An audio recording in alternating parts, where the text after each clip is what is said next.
आदाब आदाब आदाब आदाब।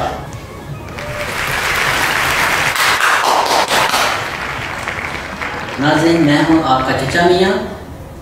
सबसे पहले छोटों को प्यार, बड़ों को खलूस भरा आदाब। नाज़रीन, मैं आज आपके लिए पोइट्री लेके आया हूँ। उसका उन्वान है सास बहू की जंग में बेचारा आदमी। तो अर्ज किया है, सुनिए अर्ज किया है, चुप बस अब मेरी भी सुनो। तो अर्ज किया है, चचा मियाँ पढ़ना नहीं है। मिलके दोनों ने देखो क्या कमाल कर दिया। ओए होए, मेरी इज्जत को मेरे ही घर पामाल कर दिया। तो आपकी भी इज्जत है। माँ और बीवी की आपस में लड़ाई में शाहिद मुझे गबरू जवान बंदे से फुटबॉल उठा है।